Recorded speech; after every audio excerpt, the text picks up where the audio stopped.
તો નમસ્કાર મિત્રો, તમારા બધીનું ફરી એકવાર સ્વાગત છે મારી યુટ્યુબ ચેનલ મિસ્ટર નિક બ્લોગ્સમાં। તો મિત્રો, મેં આગલા વિડીયોમાં તમને કીધું હતું કે હું તમને આગલા વિડીયોમાં બતાવીશ કે અહીંયા કયા કયા સ્થળો ફરવા લાયક છે। તો હાલો હું તમને બતાવું અલગ અલગ લોકેશન કે અહીંયા દીવ આવો તો તમને કયા કયા સ્થળો ફરવા લાયક મળશે અને જોવા મળશે। Okay,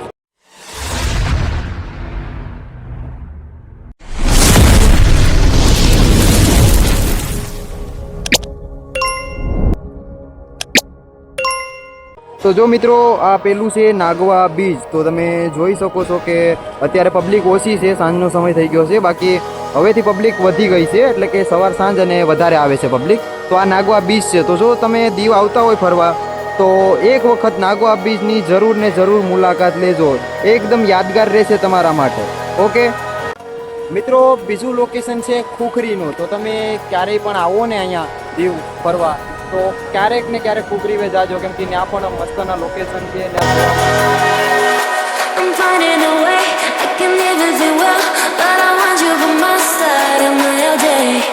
I know I'm a fool, I don't even care, I want you to listen to what I say.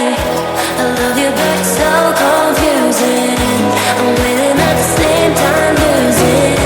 I love you but it's so confusing, I'm winning at the same time losing.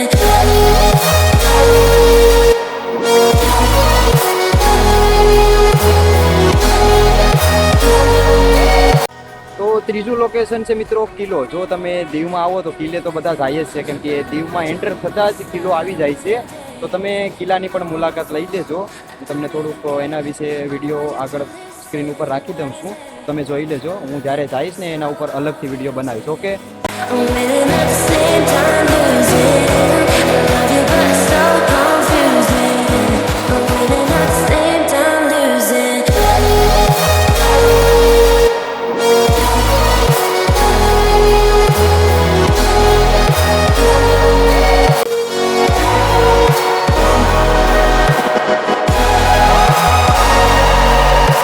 તો મિત્રો, આપણું ચોથું location છે ગંગેશ્વર મહાદેવ।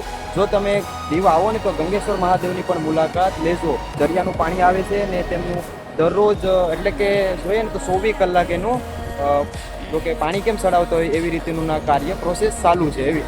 તો હું screen ઉપર video રાખી દઉં છું, તમે જોઈ લેજો ને એક વખત જરૂર આવજો।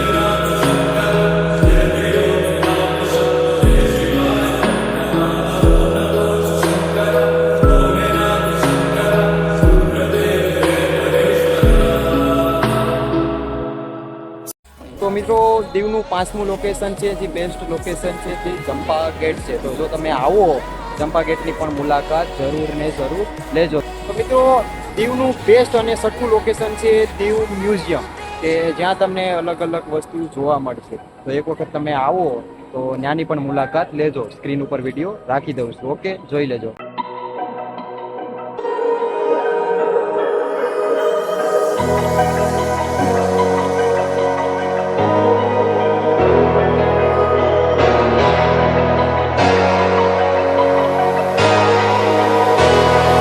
મિત્રો, આપણું સાતમું લોકેશન છે પાની કોઠા।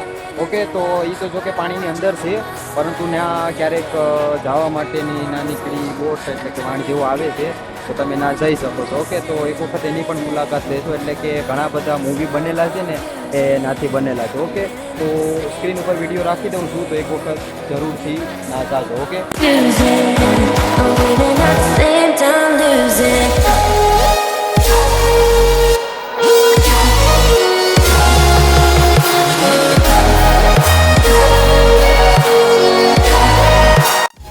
મિત્રો આપણું 8મું લોકેશન છે ઘોઘલા બીચ. જો કે આની જેવું જ છે દીવ આપણે નાગવા બીચ છે ને એના જેવું જ છે, પણ એ થોડુંક તમે જાઓ તો તમને ખબર પડે, એટલે હું તો ગયો નથી. એટલે કે આ બધી લોકેશન તમને બતાવું છું ને હું જ્યારે જઈશ ને ત્યારે એની ઉપર અલગથી વિડીયો બનાવીશ. ઓકે, તો તમે એક વખત ઘોઘલા બીચની પણ મુલાકાત લઈ લેજો. સ્ક્રીન ઉપર વિડીયો રાખું છું. ઓકે,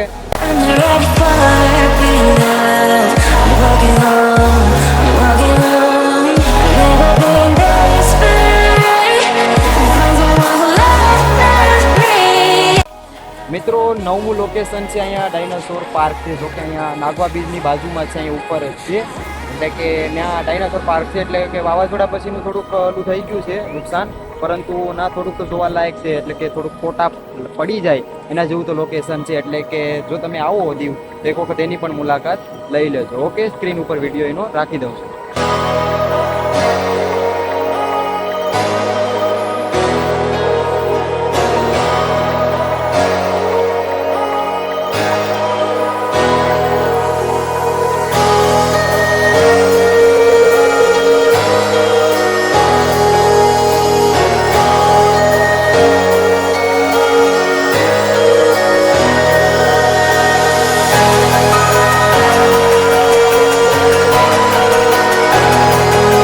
મિત્રો 10મું લોકેશન છે ને આપણે એવું લાસ્ટ લોકેશન સર્ચ. જો કે અહીંયા પ્રખ્યાત છે, પરંતુ તમે ના જોવો તો તમને ખબર પડે. એનો પણ વિડીયો સ્ક્રીન ઉપર રાખી દઈશ, તો તમે જરૂર ને જરૂર ચેકઆઉટ કરી લેજો. ઓકે,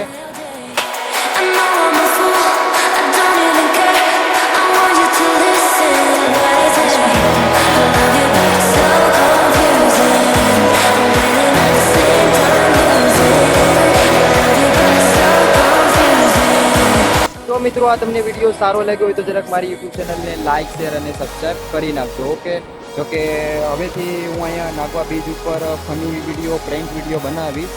અત્યારે તમે પબ્લિક જોઈ શકો છો, એટલે કે અત્યારે પબ્લિક નથી, એટલે મને એમ થયું કે થોડીક તમને ઇન્ફોર્મેશન આપી દઉં. એટલે કે જો તમે અહીંયા આવતા હોય નાગવા બીચ ઉપર તો ક્યારેક આ બધી લોકેશન ઉપર તમે જઈ શકો અને એન્જોય કરી શકો. ઓકે, તો હવે વિડીયોને અહીંયા પૂરો કરીએ, ને જો તમને વિડીયો સારો લાગ્યો તો જરાક લાઇક, શેર અને સબસ્ક્રાઈબ કરી નાખજો. ઓકે, ભાઈબંધો થોડાક સપોર્ટ કરજો, ગુજરાતી છે. અને બાય બાય, મળીશું બીજા જેવા મસ્તના વ્લોગમાં. તો જરાક મારી યુટ્યુબ ચેનલને સબસ્ક્રાઈબ કરી દેજો. આભાર.